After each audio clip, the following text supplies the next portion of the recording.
levels of the United States government made a decision that resulted in the catastrophic Bay of Pigs invasion. 12 years later, Israel was caught almost entirely off guard by the Yom Kippur War. Decades later, global markets crash overnight as expert economic models collapse under their own weight. When colossal failures happen, society demands to know, how did they miss the data? What missing piece of evidence caused the disaster? But the most dangerous assumption we can make is that intelligence failures happen due to a lack of information. The truth is far more uncomfortable. The human brain is not a neutral camera capturing objective reality. It is a biological engine optimized for rapid survival and pattern recognition, frequently at the expense of truth. For decades, Heuer Jr., a veteran analyst and methodology pioneer for the Central Intelligence Agency, investigated why brilliant minds consistently make tragic errors. His foundational work, Psychology of Intelligence Analysis, revealed that the cognitive shortcuts keeping us alive every day are the exact mechanisms that destroy decision-making in complex environments. Lesson 1. You do not record reality, you construct it. We like to believe perception works passively. You look at the world, and reality streams into your eyes like a video feed. Heuer proved the exact inverse. Perception is an active process of inference. We do not see what is actually there, we see a version of reality constructed by our pre-existing expectations. Consider brain teasers where a phrase is written inside a triangle, like Paris in the spring, or bird in the hand. When most people read these, they completely overlook the double word the. Their brains simply autocorrect the data to fit a familiar, expected pattern. Or consider psychological experiments using gimmick playing cards. If researchers hand you a deck of cards and flash them quickly, you will name them off, King of Hearts, Two of Clubs. But what if they slip in a black heart, or red spade? Subjects given brief glimpses experience severe cognitive friction. Their minds refuse to register the anomaly, forcing the red spade into their existing mental category of a heart or regular spade. As Heuer put it, there is no such thing as the facts of the case. There is only a very selective subset of the overall mass of data to which one has been subjected that one takes as facts. Our mindsets act as high-speed filters. They let us process massive amounts of sensory input instantly, but they also act as aggressive bouncers at the door of our consciousness, immediately throwing out any evidence that contradicts our existing worldview. Lesson 2. The Stickiness of First Impressions. In Chapter 2 of his manual, Heuer highlights an experiment that should alarm anyone who relies on intuition. Subjects were shown completely out of focus, blurred photographs of everyday objects, like a fire hydrant, a chair, or a dog. The images were brought into focus incrementally over a prolonged period. The result was striking.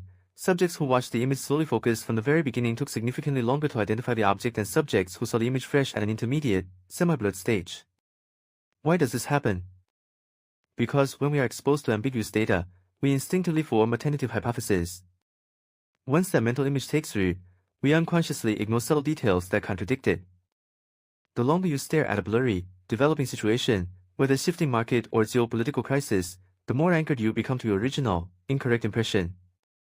This reveals why fresh pair of eyes is not a management cliché, but a biological imperative. A newcomer who sees clear data for the first time is routinely more accurate than an expert who watched the situation evolve from its fuzzy origins. Lesson 3. The Information Paradox. We live in an age that worships big data. The prevailing myth of modern decision-making is simple: if you want a better prediction, buy more data. Heuer demolished this myth using a famous study on professional horse race handicappers. Analysts were asked to predict race outcomes in 4 distinct stages, starting with 5 key variables per horse, then expanding to 10, 20, and finally 40 variables.